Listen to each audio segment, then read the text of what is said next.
To these thieves were like enormous billboards saying, "We've buried the king in here, and all his treasure with him."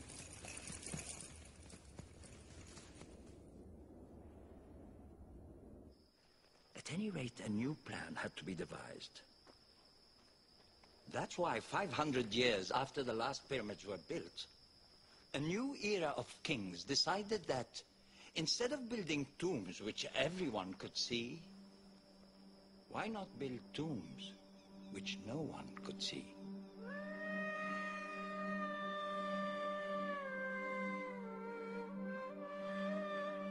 "300 miles south of the Great Pyramids, across the Nile from the modern city of Luxor, is this barren maze of valleys in the shadow of a natural pyramid.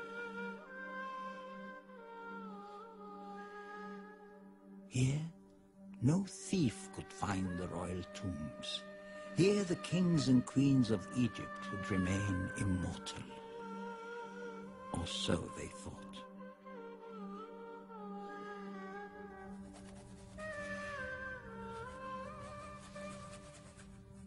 But greed breeds ingenuity. Cleverly hiding their devious enterprises, robbers scoured the Valley of the Kings.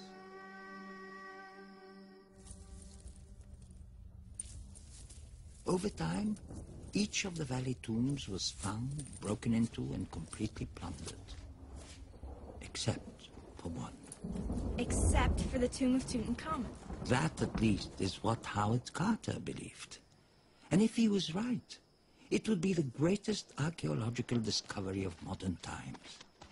But after 5 years, he still hadn't found it. And the situation was becoming desperate. Then, on the morning of November the 4th, 1922, a water boy trying to secure his jug hit an unusual rock.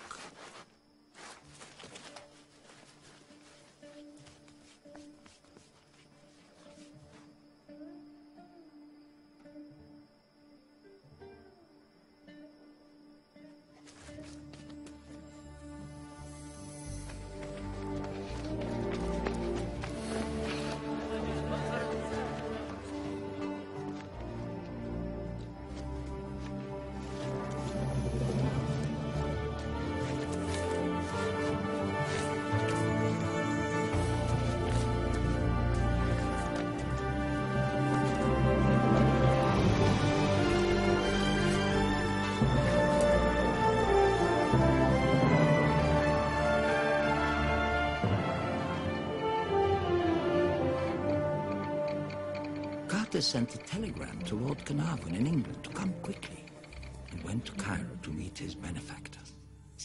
But while he was away, something very strange happened.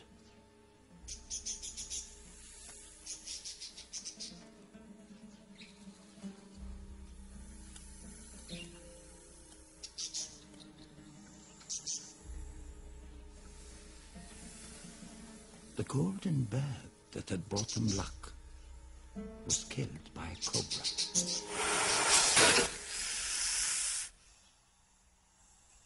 Well, now, the cobra was the protector of the pharaoh, and the canary represents those who had entered the tomb. So the cobra ate the canary because of the mummy's curse? More likely he ate it because he was hungry. I like the curse idea better. Well, certainly the workmen believed it was the curse. The death of the golden bird was a bad omen to them. It meant that someone close to the project would die within the year. Rumors of a curse mattered little to Carter. He hoped his dig would uncover a tomb like this one. The tomb of a pharaoh named Ramses VI, who ruled long after King Tut. Carter wanted to find treasure, but if not, something just as precious. Pictures. Hieroglyphs that would reveal priceless knowledge of how the ancients lived and what they believed. These images are from the Egyptian books of the dead, passports to eternity which were buried with a mummy.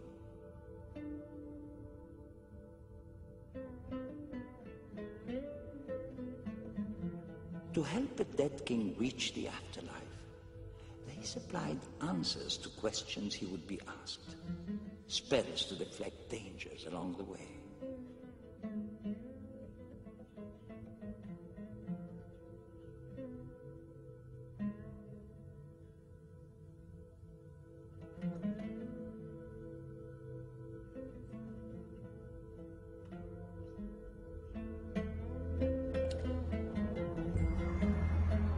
Preparation for the afterlife began long before death. In grand temples once supported by these pillars, among the largest places of worship ever built, the living pharaohs gave offerings as a way of communicating with the gods in the world beyond and courting their favor.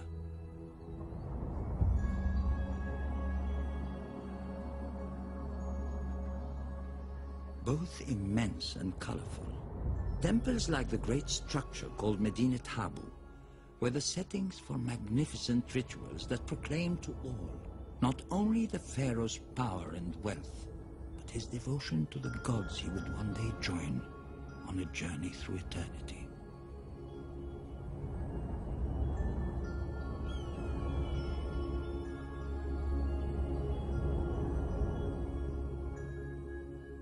Sure seem preoccupied with life after death. Yes, and probably because no ancient people enjoyed life as much as they did. There are picture stories of invention and adventure, of board games and ball games, of dance and music, of acrobats and mechanical toys, of the affection between husbands and wives, and of family unity and love. It was the most advanced civilization of its time, and it went on for 3,000 years. But the empire they amassed attracted invaders.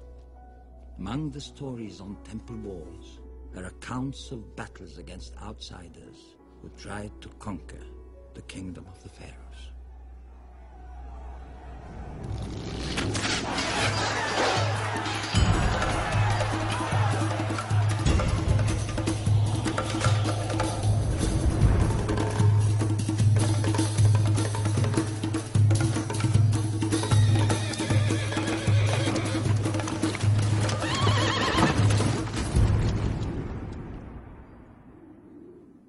But the invading empires became more powerful, even more determined. And so, gradually, inevitably, the kingdom of Egypt began to crumble. Well, how could a place as powerful as Egypt just collapse? Actually, many things happened.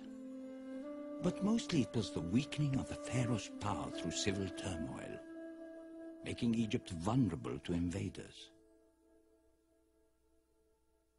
Little by little, much of the pharaoh's great empire, along with its secrets, was reclaimed by the desert.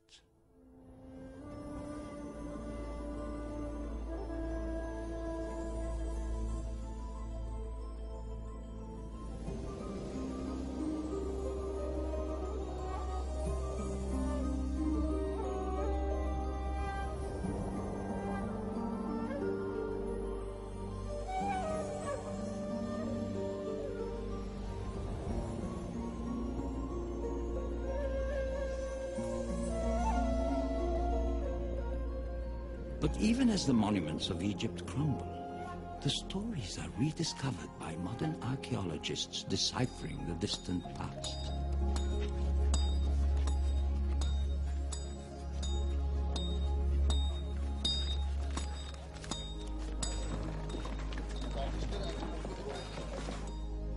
Scholars and artists are preserving the Great Sphinx for all humanity.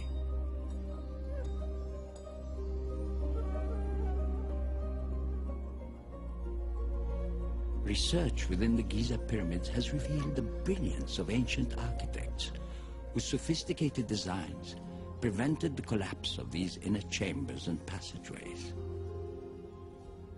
DNA analysis is helping to identify family ties of the royal mummies and to give us clues about how they lived.